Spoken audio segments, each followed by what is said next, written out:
Info Hub. In our headlines, Minister Don Hastings Williams to take up new appointment. Region 9 has fuel, says Prime Minister Moses Nagamootoo. LFM to become a tongue before year end, and works on the East Bank Demerara pedestrian overpasses continue. Stay tuned for these and more.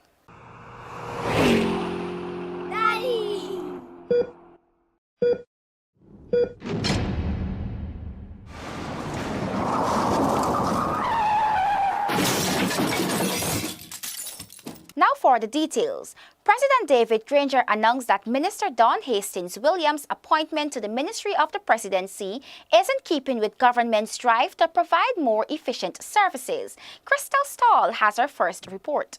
Minister Don Hastings Williams currently holds the position of minister within the Ministry of Communities.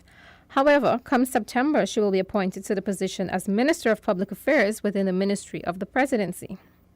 The head of state said that his decision to appoint Minister Hastings Williams is to ensure that the workload of all the ministries are distributed evenly so that the country will thrive efficiently. It is a question of my own judgment, and my judgment, as you know, I continuously have to evaluate the workload of every ministry. It is a continuation of that process of rebalancing. The Ministry of the Presidency, as you know, over the last 2 years has had to take on responsibility for Department of Environment. We have a national security advisor in the country. As you can see, we still have certain security challenges in the borders, in the prisons, in the police force. So she is there to assist me in managing the responsibilities that I have in the Ministry of the Presidency, and I'm sure she'll do well. Minister Don Hastings Williams hails from Kako, Region 7. She served as a regional member of Parliament for a Partnership for National Unity from 2010 to 2014 and was appointed minister within the Ministry of Communities following the 2015 general elections. President Granger said he is confident the minister will play a vital role in developing this nation. Crystal Stahl for Info Hub. Prime Minister Moses Nagamootoo on Monday confirmed that there is no shortage of fuel in Region 9. More in this Delon Sanko report. The Prime Minister made the announcement while on air at Radio LFM. This followed claims that there was an ongoing fuel shortage following the region's latest flood. Fuel came in here and other shipment of fuel shipments are on their way. So the situation, I'm sure, is pretty back to normal. The Prime Minister also pointed out that the contracts for several roads and bridges in the regions have been awarded. Mobilizations of the equipment to the affected areas has already commenced. That would assist the fuel problem and transportation of goods from the city into Letem and other parts of Region 9. So I believe that in the circumstances, these measures that have been taken are helpful to the region, and I want to thank the regional council. The Prime Minister also thanked the public and private corporations, stakeholders for their assistance during and after the flooding, which affected the region. Delon Sanko for Info Hub. On October 20, 2017, LFM will officially be declared as a tongue by President David Granger. Details in this report. The declaration is part of the first ever Tongue Week for the community, which will commence on October 15 and end on October 21, 2017. Mayor of Letem, Carlton Beckles, explains. The concept of Tongue Week is like a baby is born. Letem was born a tongue on the 24th of October 2015. What we'll be doing now is christening that baby. So we'll be having the ceremonial declaration where the plaque will be unveiled to officially declare Letem a tongue. Mayor Beckles noted that the goals and objectives of LFM Tongue Week is to build unity and togetherness between the peoples of Region 9. The event will also showcase the region's tourism and agricultural potential. We see Tongue Week as a pride of the people of Letem, and not only the people of Letem, but the people of the region as a whole. And we want everybody to cherish it. While this is historic, because it will not be another declaration of Lethem as a tongue, never again, but we will continue to have LFM Tongue Week observed on a yearly basis. Some of the proposed LFM Tongue Week activities include a Miss LFM 2017 pageant, football tournaments, a fitness walk, gospel concert, Diwali motorcade, roast master cook-off, and several other activities. On October 21st, 2015, LFM was officially named a tongue in the Parliament of Guyana. Elizabeth Eklum has been appointed non-resident ambassador of the Kingdom of Sweden to Guyana. Eklum paid a courtesy call on President David Granger this morning. Zanil Williams has more. President Granger told the ambassador that Guyana is keen to work with Sweden in advancing Guyana's green development agenda. Guyana has been impressed by Sweden's strides in reducing greenhouse gas emissions and in generating energy from renewable sources. Guyana applauds Sweden's efforts in supporting increased access to finance for climate adaptation for developing countries like ours. Meanwhile, Ambassador Eklum indicated that her focus will be on supporting government's gender equality projects and programs. Sweden is a strong global voice for gender equality and for the full enjoyment of human rights by all women and girls.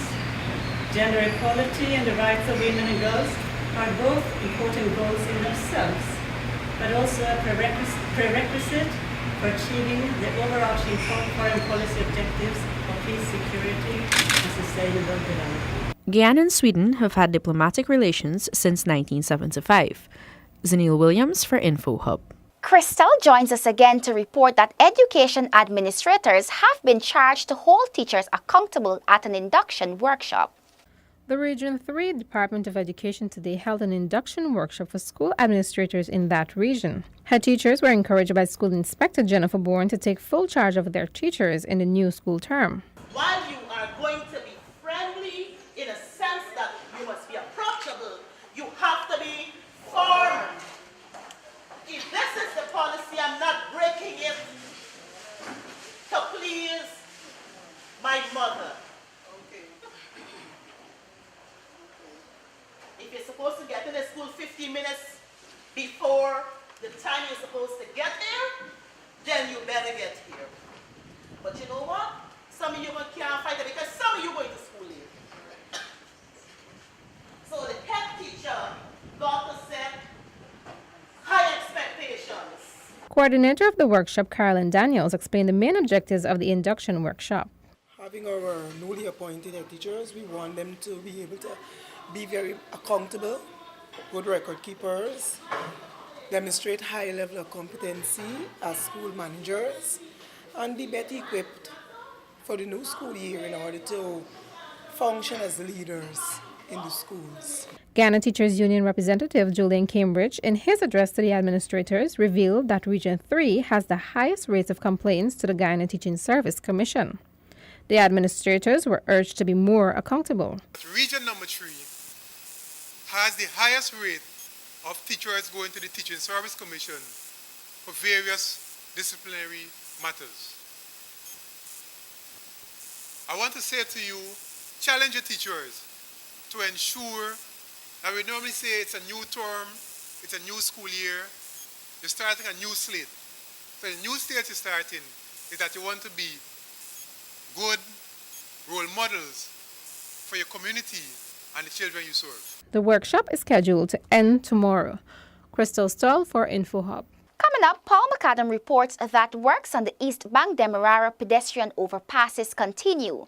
Public Infrastructure Minister David Patterson updated InfoHub on the progress being made. The overhead passes are being constructed at Houston, Peters Hall, Eccles, and Diamond on the East Bank of Demerara.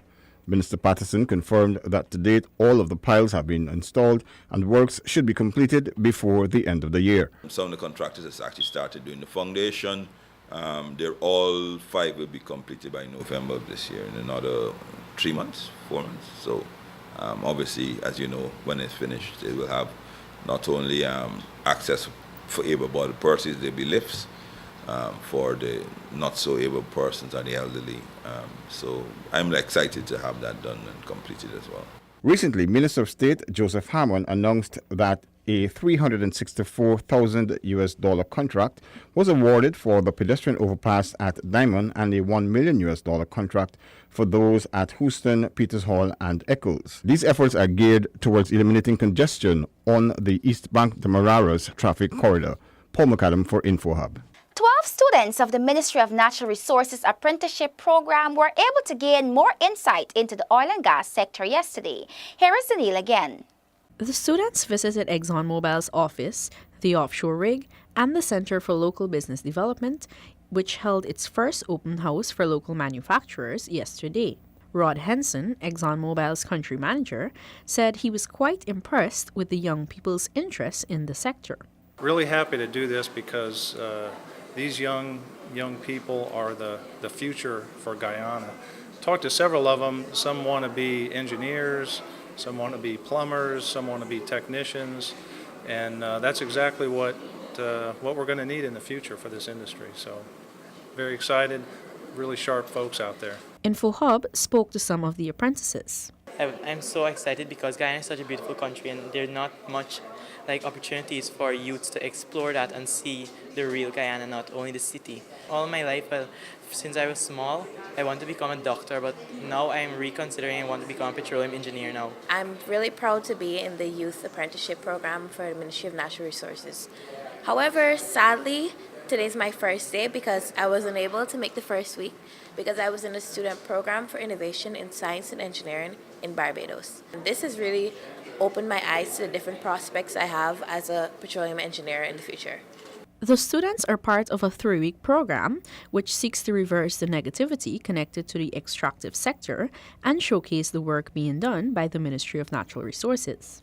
At the open house yesterday, Guyanese businesses were informed about the functions of the Center for Local Business Development, which include registering businesses in the supplier registration portal and about upcoming offshore oil and gas literacy training sessions. Zanil Williams for InfoHub. 128 participants from 23 villages in the South Central District of Rupununi are encamped at the St. Ignatius Secondary School for an inter-village social cohesion exchange program.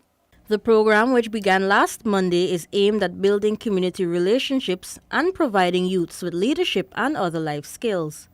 Prime Minister Moses Nagamutu urged the participants to find their purpose in life. And you have to be able to dream big, not to what people consider you to be children of the forest, bush people. You have to come out into the modern age of enlightenment and knowledge and technology and science. And you are brilliant, you are bright, you could place yourself in the midst of the revolution for change in Guyana and in the world. So claim your place, and you start here with this inter-village movement. Minister of Social Cohesion Dr. George Norton charged the youths to address social issues such as teenage pregnancy, trafficking in persons, and domestic abuse. We, the older persons, have to listen to you, the youths, and to understand why you do certain things. And unless we are prepared to listen to you, to get your ideas, and to listen to your principles, we are not going to solve this problem. 15-year-old Kimberly Lindy of Culver City said that she thinks the program will be very helpful. From this program, I think you learn more about leadership skills. You turn more brave. You speak up because from experience, it gets some kids like me very shy to speak out the things. I think this program, when some youths leave here, they can finally get to talk out more in their community. The program is being carried out under the theme, Social Cohesion is a process of nurturing individual and community relationships in building a unified country. It ends on August 20. For InfoHub, Delicia Haynes. Thanks for watching. Connect with us 24/7 on our website and social media. Also, we will bring you daily updates on CariFesta 13 in Barbados. Goodbye. Daddy!